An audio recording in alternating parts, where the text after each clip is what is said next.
ورنہ حلال کے مال میں ساتھ ساتھ زکوٰۃ نکالیں تو مشکل ہوتا ہے کہ اس بڑے لیول پہ انسان پہنچ جائے. پہنچ سکتا ہے لیکن بہت کم. ਅੱਜ ਹੈਗਾ ਗਾਇਜ਼ 14 ਅਗਸਤ ਪਾਕਿਸਤਾਨ ਦਾ ਇੰਡੀਪੈਂਡੈਂਸ ਡੇ. ਤੁਹਾਨੂੰ ਸਾਰਿਆਂ ਨੂੰ ਅੱਜ ਦੇ ਦਿਨ ਦੀਆਂ ਬਹੁਤ ਬਹੁਤ ਮੁਬਾਰਕਾਂ. ਕੱਲ੍ਹ ਹੈਗਾ ਇੰਡੀਆ ਦਾ ਇੰਡੀਪੈਂਡੈਂਸ ਡੇ, ਸੋ ਇੰਡੀਆ ਵਾਲਿਆਂ ਨੂੰ ਵੀ ਇੰਡੀਪੈਂਡੈਂਸ ਡੇ ਦੀਆਂ ਮੁਬਾਰਕਾਂ. ਸੋ ਜਿਹੜੀ ਆਪਾਂ ਅੱਜ ਵੀਡੀਓ ਦੇਖਣ ਲੱਗੇ ਹਾਂ ਉਹ ਹੈਗੀ ਹੈ ਅਲੀ ਮਿਰਜ਼ਾ ਸਾਹਿਬ ਦੀ ਸਿੰਪਲੀਸਿਟੀ ਦੇ, ਮਤਲਬ ਇੱਕ ਸਾਦਾ ਜੀਵਨ, ਮੇ ਵੀ ਸ਼ਾਇਦ ਜੀਵਨ ਦੀ ਲਾਈਫ ਦੀ ਸਿੰਪਲੀਸਿਟੀ ਦੀ ਗੱਲ ਕੀਤੀ ਗਈ ਹੈ ਇੱਥੇ, ਜਾਂ ਕੋਈ ਹੋਰ ਸਿੰਪਲੀਸਿਟੀ ਹੈ, ਉਹ ਆਪਾਂ ਦੇਖਾਂਗੇ ਅੱਜ ਦੀ ਵੀਡੀਓ ਦੇ ਵਿੱਚ. ਬਟ ਉਸ ਤੋਂ ਪਹਿਲਾਂ make sure you hit that subscribe button. ਇਹ ਆਪਣਾ ਚੈਨਲ ਹੈ ਪੰਜਾਬੀ ਰੀਲ ਟੀਵੀ, ਇੱਥੇ ਸਭ ਤਰ੍ਹਾਂ ਦੀਆਂ ਵੀਡੀਓਜ਼ ਅਪਲੋਡਡ ਹੁੰਦੀਆਂ. ਕੱਲ੍ਹ ਇੱਕ ਅੱਲਾਹੂ ਦਾ ਇੱਕ ਪੰਜਾਬੀ ਫੋਕ ਰੰਗ ਵਿੱਚ ਰੰਗੀ ਹੋਈ ਇੱਕ ਵੀਡੀਓ ਦੇਖੀ ਸੀ, ਬਹੁਤ ਘੈਂਟ ਸੀਗੀ, ਮਜ਼ਾ ਆਇਆ ਸੁਣ ਕੇ. ਇਹ ਦੇਖਿਓ, ਆਹ ਫਨੀ ਵੀਡੀਓ ਰਾਣਾ ਇਜਾਜ਼ ਭਾਜੀ ਹੋਰਾਂ ਦੀ, ਅਤੇ ਹੋਰ ਵੀ ਕਾਫੀ ਸਾਰਾ ਕੰਟੈਂਟ ਹੈ ਜਿਹੜਾ ਤੁਸੀਂ ਆਪਣੇ ਇਸ ਚੈਨਲ 'ਤੇ ਦੇਖ ਸਕਦੇ ਹੋ. ਸੋ ਚੈਨਲ ਨੂੰ ਜਸਟ ਸਬਸਕ੍ਰਾਈਬ ਕਰੋ. ਵੀਡੀਓ ਕਰਦੇ ਹਾਂ ਸ਼ੁਰੂ ਬਿਨਾਂ ਕਿਸੇ ਤੋਂ. ਆਜੋ. O Prophet, say to your wives, if you should desire the worldly life and its adornment, then come, I will provide for you and give you a gracious release.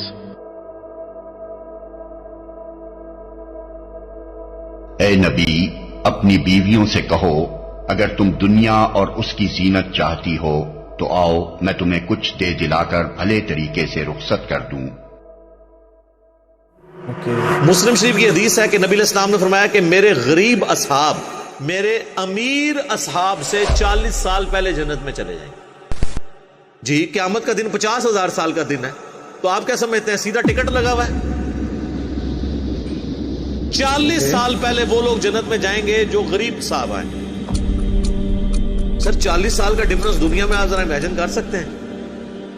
اہل جانا دونوں جنتی گروپ پارٹی ہیں، لیکن جنہوں نے مفلسی کی زندگی گزاری ہے، فقر کی زندگی گزاری ہے. اسی لیے صحیح بخاری مسلم میں آتا ہے عبداللہ بن عمر ہمیشہ غریب صحابہ کے ساتھ اپنا وقت گزارا کرتے تھے، اور لوگ پوچھتے تھے کہ کیوں؟ وہ کہتے تھے اس لیے کہ میں نے خود حضور سے سنا ہے کہ میرے غریب ساتھی جو ہے نا میرے امیر ساتھیوں سے 40 سال پہلے جنت میں جائیں. یہ تو میرا ایک فیوریٹ ٹاپک ہے اور میں پورے پیشن کے ساتھ اس پہ بول سکتا ہوں، اس لیے کہ میں صرف باتیں نہیں کرتا ہوں، میں کوشش کرتا ہوں کہ میں اپنی زندگی میں بھی اس چیز کو اڈاپٹ کروں. تو یہ معاملہ بڑا خطرناک ہے. بخاری اور مسلم دونوں میں حدیث ہے، نبی علیہ السلام اکثر دعا کیا کرتے تھے، اے اللہ محمد اور آل محمد کو بس اتنا ہی رزق دینا کہ ان کی سانسیں چلتی رہیں، سبسسٹنس لیول کے اوپر. آج جن کے پاس ڈھیروں مال و دولت نہیں ہے ان کو پریشان ہونے کی ضرورت نہیں ہے. ویسے تو کہتے ہیں غلامی رسول میں موت بھی قبول ہے، اور نبی علیہ السلام سے اپنی محبت کے راگ بھی الاپتے رہتے ہیں، لیکن نبی علیہ السلام کی جو پریکٹیکل زندگی ہے وہ اگر اڈاپٹ کی جائے نا تو ساری یہ غلامیاں آپ کی جو ہے نا اس کے دعوے باہر نکل آئیں گے، پتہ چل جائے گا. تو کیونکہ قرآن حکیم کی ساری تعلیمات جو ہیں وہ کنڈیم کرتی ہیں مال و دولت کو زیادہ تعداد میں جوڑنا، کیونکہ یہ فتنے میں مبتلا کر دینے والی چیز ہے. لیکن یہ جواز ہے، اور وہ اس کے ساتھ کہ آپ نے اللہ کی راہ میں خرچ کرنا ہے، پھر آپ بے شک جوڑیں. سہل بن سعد سعدی رضی اللہ عنہ نے بیان کیا کہ ایک صاحب جو مالدار تھے رسول اللہ صلی اللہ علیہ وسلم کے سامنے گزرے. حضرت صلی اللہ علیہ وسلم نے اپنے پاس موجود صحابہ سے پوچھا کہ یہ کیسا شخص ہے؟ صحابہ نے عرض کیا کہ یہ اس لائق ہے کہ اگر یہ نکاح کا پیغام بھیجے تو اس سے نکاح کیا جائے، اگر کسی کی سفارش کرے تو اس کی سفارش قبول کی جائے، اگر کوئی بات کہے تو غور سے سنی جائے. سہل رضی اللہ عنہ نے بیان کیا کہ حضور اکرم صلی اللہ علیہ وسلم اس پر چپ ہو رہے. پھر ایک دوسرے صاحب گزرے جو مسلمانوں کے غریب اور محتاج لوگوں میں شمار کیے جاتے تھے. حضرت صلی اللہ علیہ وسلم نے دریافت فرمایا کہ اس کے متعلق تمہارا کیا خیال ہے؟ صحابہ نے عرض کیا کہ یہ اس قابل ہے کہ اگر کسی کے یہاں نکاح کا پیغام بھیجے تو اس سے نکاح نہ کیا جائے، اگر کسی کی سفارش کرے تو اس کی سفارش قبول نہ کی جائے، اگر کوئی بات کہے تو اس کی بات نہ سنی جائے. آپ صلی اللہ علیہ وسلم نے اس پر فرمایا یہ شخص اکیلا پہلے شخص کی طرح دنیا بھر سے بہتر ہے. صحیح بخاری حدیث نمبر 5091.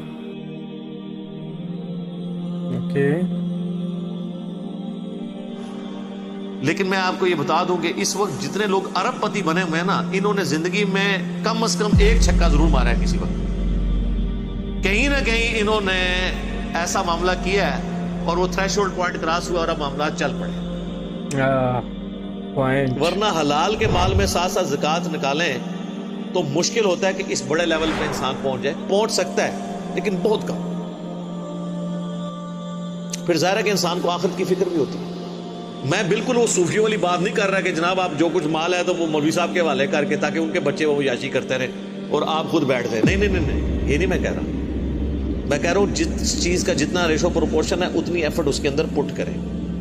لوگ 3 نوکریاں کرتے ہیں. جب ان کو کہا جائے کہ قرآن ایک صفحہ ترجمے سے پڑھنے کہتے ہیں ٹائم ہی نہیں ملتا. تو میرے بھائی ٹائم اسی ٹائم میں سے آپ نے ٹائم نکالنا ہے. اپنا ٹائم ٹیبل بنائیں, ریشو پروپورشن میں چیزوں کو ڈیوائڈ کریں. ویسے لوگ کہتے ہیں جی دین دنیا ساتھ ساتھ. وہ سر یہ نہ بات کیا کریں, یہ دنیا کا مشکل ترین کام ہے. دین دنیا ساتھ ساتھ یعنی 12 گھنٹے آپ نے دین کو دینے اور 12 دنیا کو. آپ تو 12 منٹ نہیں نکال سکتے اگر اسپیسیفکلی دیں. اگر کہتے ہیں نا ہم یہ باقی سارے معاملات بھی, رزق کمانا بھی عبادت ہے, یہ ٹھیک ہے, یہ اپنی جگہ ہے, لیکن اسپیسیفکلی جس طرح آپ دنیا کو ٹائم دیتے ہیں اسی کنسنٹریشن کے ساتھ دین کو ٹائم دینا بڑا مشکل کام ہے. وہ تو آپ نے کرنا ہی کرنا ہے کہ آپ نے زندگی کے ہر لمحے میں دیکھنا ہے کہ کون سی چیز اللہ اور اس کے محبوب صلی اللہ علیہ وآلہ وسلم کی نافرمانی کی طرف لے کے جا رہی ہے اور کون سی تابع فرمان. ਸਹੀ ਹੈ. ਸੋ ਇਹ ਸੀ ਜੀ ਅੱਜ ਦੀ ਵੀਡੀਓ ਜਿਹਦੇ ਵਿੱਚ ਆਪਾਂ ਦੇਖਿਆ ਸਿੰਪਲਿਸਿਟੀ, ਮਤਲਬ ਇਹ ਸਾਦੇ ਜੀਵਨ ਵੱਲ ਇਸ਼ਾਰਾ ਜ਼ਰੂਰ ਕਰਦੀ ਸੀ ਇਹ ਵੀਡੀਓ, ਪਰ ਮੇਨਲੀ ਇਹਦੇ ਵਿੱਚ ਗੱਲ ਸੀਗੀ ਪੈਸੇ ਨੂੰ ਲੈ ਕੇ ਕਿ ਤੁਸੀਂ ਤੁਹਾਡੇ ਕੋਲ ਕਿੰਨਾ ਪੈਸਾ, ਤੁਸੀਂ ਕਿੰਨਾ ਕਮਾ ਰਹੇ ਹੋ, ਕਿੰਨਾ ਤੁਸੀਂ ਚੰਗੇ ਕੰਮਾਂ ਦੇ ਵਿੱਚ ਲਗਾ ਰਹੇ ਹੋ ਤੇ ਕਿੰਨੇ ਦੀ ਤੁਸੀਂ ਆਯਾਸ਼ੀ ਕਰ ਰਹੇ ਹੋ, ਜਾਂ ਜਿਨ੍ਹਾਂ ਚੀਜ਼ਾਂ ਦੀ ਲੋੜ ਨਹੀਂ ਆ ਉਹਨਾਂ ਨੂੰ ਪੂਰੀਆਂ ਕਰਨ ਦੇ ਲਈ ਵੀ ਅਰਬਪਤੀ ਬਣੇ ਹੋਏ ਆ ਲੋਕ. ਦੇਖੋ ਦੁਨੀਆ ਦਾ ਦਸਤੂਰ ਤਾਂ ਇਹੀ ਹੈ ਕਿ ਸਭ ਨੇ ਕਾਮਯਾਬ ਹੋਣਾ, ਸਭ ਨੂੰ ਆਪਣਾ ਕਰੀਅਰ ਸੈੱਟ ਕਰਨ ਦੀ ਪਈ ਹੋਈ ਹੈ. ਠੀਕ ਹੈ, ਕੋਈ ਜੌਬ ਕਰ ਰਿਹਾ, ਕੋਈ ਬਿਜ਼ਨਸ ਕਰ ਰਿਹਾ, ਕੋਈ ਐਂਟਰਪ੍ਰੈਨਿਓਰ ਹੈ, ਕੋਈ ਕੋਚ ਹੈ, ਕੋਈ ਕੋਚ ਆ. ਠੀਕ ਹੈ, ਇਹ ਇੱਕ ਦਸਤੂਰ ਹੈ ਦੁਨੀਆ ਦਾ ਕਿ ਸਭ ਬੰਦਿਆਂ ਨੇ ਕੰਮ ਕਰਨਾ ਹੈ ਆਪਣੇ ਪੇਟ ਦੇ ਲਈ. ਜੇਕਰ ਪੇਟ ਹੀ ਨਾ ਲੱਗਾ ਹੋਵੇ ਤਾਂ ਕਿਹਨੇ ਕੰਮ ਕਰਨਾ? ਜੇਕਰ ਰੱਬ ਨੇ ਪੇਟ ਹੀ ਨਾ ਲਾਇਆ ਹੁੰਦਾ ਤਾਂ ਦੇਖੋ ਕੋਈ ਕੰਮ ਨਹੀਂ ਹੋਣਾ ਸੀ. ਠੀਕ ਹੈ, ਤਾਂ ਹੁਣ ਇਹਦੇ ਵਿੱਚ ਅਲੀ ਮਿਰਜ਼ਾ ਸਾਹਿਬ ਨੇ ਕਿਹਾ ਕਿ ਜੇਕਰ ਹਾਂ ਤੁਸੀਂ ਨੋ ਡਾਊਟ ਕਹਿੰਦੇ ਅਰਬਪਤੀ ਬਣ ਸਕਦੇ ਹੋ, ਕਹਿੰਦੇ ਪਰ ਜਿੰਨੇ ਵੀ ਦੁਨੀਆ 'ਚ ਅਰਬਪਤੀ ਹੈ ਨਾ ਉਹਨਾਂ ਨੇ ਕੋਈ ਨਾ ਕੋਈ ਇਹੋ ਜਿਹਾ ਕੰਮ ਤਾਂ ਕੀਤਾ ਜਿਹੜਾ ਕਿ ਉਸ ਇੱਕ ਸਪਿਰਿਚੁਅਲ ਲੈਵਲ 'ਤੇ ਜਾਂ ਇੱਕ ਆਤਮਿਕ ਜਿਹੜੀ ਇੱਕ ਸੋਝੀ ਹੈ ਉਹਦੇ ਅਕੋਰਡਿੰਗ ਜਾਂ ਆਪਣੇ ਧਰਮ ਦੇ ਅਕੋਰਡਿੰਗ ਉਹ ਗਲਤ ਆ. ਕਹਿੰਦੇ ਕਿਸੇ ਨੇ ਐਂਡ ਇਹ ਗੱਲ ਮੈਨੂੰ ਸਹੀ ਲੱਗੀ ਇਹਨਾਂ ਦੀ, ਕਿਉਂਕਿ ਜਿਹੜਾ ਬੰਦਾ ਇੱਕ ਬਹੁਤ ਵੱਡਾ ਬਿਜ਼ਨਸਮੈਨ ਹੈ ਕਈ ਵਾਰ ਉਹ ਕਿਸੇ ਗਰੀਬ ਆਦਮੀ ਦੇ ਰੋਟੀ 'ਤੇ ਲੱਤ ਮਾਰ ਕੇ ਹੀ ਅੱਗੇ ਜਾਂਦਾ most in the cases. But ਉਹ ਇਹ ਵੀ ਹੋ ਸਕਦਾ ਕਿ ਹਾਂ ਕੁਝ ਕੇਸਿਸ ਵਿੱਚ ਇੱਦਾਂ ਨਾ ਹੋਵੇ, ਪਰ ਕਹਿੰਦੇ ਉਹ ਅਰਬਪਤੀ ਬਣਨਾ ਪ੍ਰਵਾਨ ਜੇ ਤੁਸੀਂ ਜਿਹੜਾ ਆਪਣਾ ਕੁਝ ਪੈਸਾ ਹੈ ਉਹ ਜ਼ਕਾਤ ਦੇ ਰਹੇ ਹੋ, ਮਤਲਬ ਦਸਵੰਧ ਕੱਢ ਰਹੇ ਹੋ, ਮਤਲਬ ਤੁਸੀਂ ਨੇਕ ਕੰਮਾਂ ਦੇ ਵਿੱਚ ਉਹ ਪੈਸੇ ਲਗਾ ਰਹੇ ਹੋ, ਕਿਸੇ ਮੰਦਰ ਮਸਜਿਦ ਗੁਰਦੁਆਰੇ 'ਚ ਜਾਂ ਕਿਸੇ ਗਰੀਬ ਨੂੰ, ਕਿਸੇ ਪੂਅਰ ਨੂੰ ਉਹਦੀ ਲੋੜ ਆ ਤਾਂ ਤੁਸੀਂ ਉਹਦੇ 'ਤੇ ਉਹ ਪੈਸੇ ਲਗਾ ਰਹੇ ਹੋ, ਤਾਂ ਕਹਿੰਦੇ ਫਿਰ ਉਹ ਤੁਹਾਡਾ ਪ੍ਰਵਾਨ ਹੈ. ਹਰ ਧਰਮ ਦੇ ਵਿੱਚ ਲਗਭਗ ਇਹੀ ਗੱਲ ਕਹੀ ਗਈ ਹੈ ਕਿ ਜਿੰਨਾ ਲੋੜ ਦੇ ਮੁਤਾਬਕ ਜੋ ਚੀਜ਼ ਤੁਹਾਨੂੰ ਚਾਹੀਦੀ ਹੈ ਉਹ ਰੱਖੋ, ਜਿਹੜੀ ਚੀਜ਼ ਤੁਹਾਡੇ ਕੋਲੋਂ ਵੱਧ ਆ ਉਹ ਆਪਣੇ ਤੋਂ ਨੀਚੇ ਵਾਲਿਆਂ ਨੂੰ ਦਿਓ. ਠੀਕ ਹੈ, ਹਰ ਧਰਮ 'ਚ ਇਹੀ ਚੀਜ਼ ਸਿਖਾਈ ਜਾਂਦੀ ਹੈ, ਪਰ ਅਫਸੋਸ ਕਿ ਲੋਕ ਇਹ ਚੀਜ਼ ਨਹੀਂ ਸੋਚਦੇ, ਬਿਲਕੁਲ ਨਹੀਂ ਸੋਚਦੇ. ਪਰ ਦੇਖੋ ਹਰ ਧਰਮ ਦੇ ਵਿੱਚ ਇਹ ਸ਼ੁਰੂਆਤੀ ਇੱਕ ਬੇਸਿਕ ਚੀਜ਼ ਹੈ ਜਿਹੜੀ ਹਰ ਧਰਮ 'ਚ ਹੁੰਦੀ ਹੈ, ਪਰ ਆਪਾਂ ਫਿਰ ਵੀ ਨਹੀਂ ਉਹ ਚੀਜ਼ ਸਮਝਦੇ. ਸੋ ਦਸਵੰਧ ਕੱਢਿਆ ਕਰੋ ਯਾਰ, ਮਤਲਬ ਜ਼ਕਾਤ ਦਿਆ ਕਰੋ.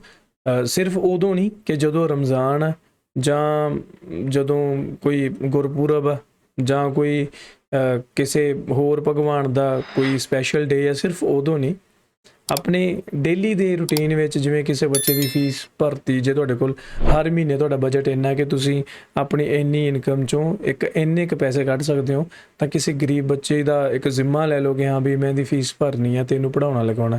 ਆਈ ਥਿੰਕ ਇਹ ਚੀਜ਼ਾਂ ਮਾਇਨੇ ਰੱਖਦੀਆਂ. ਇਹ ਸੀ ਅੱਜ ਦੀ ਵੀਡੀਓ, ਤੁਹਾਨੂੰ ਕਿੱਦਾਂ ਲੱਗੀ ਮੈਨੂੰ ਨੀਚੇ ਕਮੈਂਟ ਕਰਕੇ ਜ਼ਰੂਰ ਦੱਸਿਓ. ਚੰਗੇ ਵਿਚਾਰ ਹੈ ਸ਼ੇਅਰ ਕਰਿਆ ਕਰੋ ਆਪਣੀ ਫੈਮਿਲੀ ਨਾਲ, ਆਪਣੇ ਯਾਰਾਂ ਦੋਸਤਾਂ ਮਿੱਤਰਾਂ ਦੇ ਨਾਲ, ਤੇ ਚੈਨਲ ਨੂੰ ਸਬਸਕ੍ਰਾਈਬ ਕਰ ਲਓ ਹੋਰ ਵੀਡੀਓਜ਼ ਦੇਖਣ ਲਈ. ਸਤਿ ਸ਼੍ਰੀ ਅਕਾਲ.